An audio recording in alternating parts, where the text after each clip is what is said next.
Chapter 5, Karma Yoga, Action in Krishna Consciousness. Arjuna said, "O Krishna, first of all you ask me to renounce work, and then again you recommend work with devotion. Now will you kindly tell me definitely which of the two is more beneficial?" The personality of Godhead replied, "The renunciation of work and work in devotion are both good for liberation, but of the two, work in devotional service is better than renunciation of work. One who neither hates nor desires the fruits of his activities is known to be always renounced. Such a person, free from all dualities, easily overcomes material bondage and is completely liberated, O mighty armed Arjuna. Only the ignorant speak of devotional service, karma yoga, as being different from the analytical study of the material world, Sankhya. Those who are actually learned say that he who applies himself well to one of these paths achieves the results of both. One who knows that the position reached by means of analytical study can also be attained by devotional service, and who therefore sees analytical study and devotional service to be on the same level, sees things as they are. Merely renouncing all activities, yet not engaging in the devotional service of the Lord, cannot make one happy. But a thoughtful person engaged in devotional service can achieve the supreme without delay. One who works in devotion, who is a pure soul, and who controls his mind and senses, is dear to everyone, and everyone is dear to him. Though always working, such a man is never entangled. A person in the divine consciousness, although engaged in seeing, hearing, touching, smelling, eating, moving about, sleeping and breathing, always knows within himself that he actually does nothing at all, because while speaking, evacuating, receiving, or opening or closing his eyes, he always knows that only the material senses are engaged with their objects, and that he is aloof from them.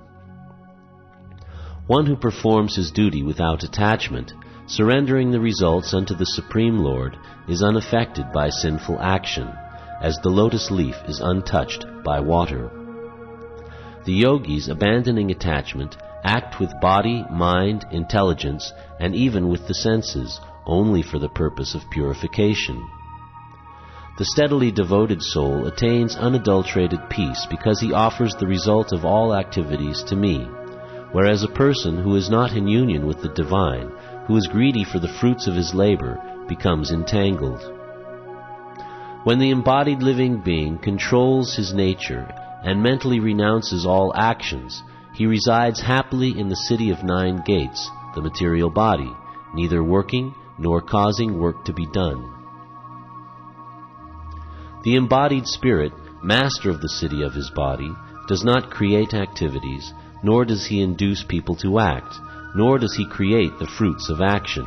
All this is enacted by the modes of material nature. Nor does the Supreme Lord assume anyone's sinful or pious activities. Embodied beings, however, are bewildered because of the ignorance which covers their real knowledge. When, however, one is enlightened with the knowledge by which nescience is destroyed, then his knowledge reveals everything, as the sun lights up everything in the daytime.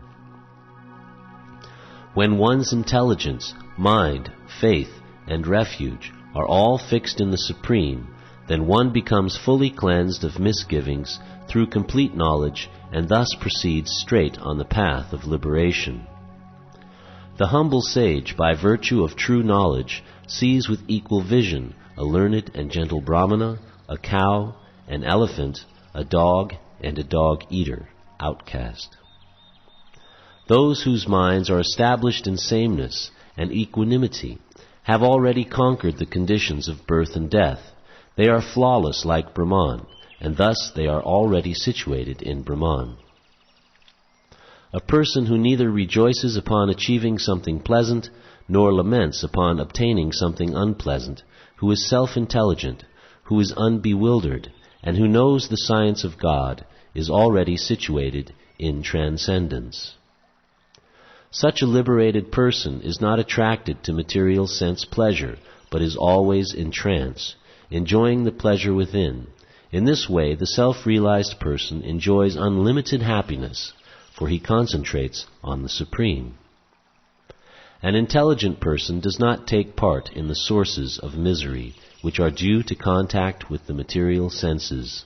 O son of Kunti, such pleasures have a beginning and an end, and so the wise man does not delight in them. Before giving up this present body, if one is able to tolerate the urges of the material senses and check the force of desire and anger, he is well situated and is happy in this world. One whose happiness is within, who is active and rejoices within, and whose aim is inward, is actually the perfect mystic. He is liberated in the Supreme, and ultimately he attains the Supreme. Those who are beyond the dualities that arise from doubts, whose minds are engaged within, who are always busy working for the welfare of all living beings, and who are free from all sins, achieve liberation in the Supreme. Those who are free from anger and all material desires, who are self-realized, self-disciplined, and constantly endeavoring for perfection, are assured of liberation in the Supreme in the very near future. Shutting out all external sense objects, keeping the eyes and vision concentrated between the two eyebrows, suspending inward and outward breaths within the nostrils, and thus controlling the mind, senses, and intelligence, the transcendentalist, aiming at liberation, becomes free from desire, fear, and anger. One who is always in this state is certainly liberated. A person in full consciousness of me, knowing me to be the ultimate beneficiary of all sacrifices and austerities, the Supreme Lord of all planets and demigods, and the benefactor and well-wisher of all living entities, attains peace from the pangs of material miseries.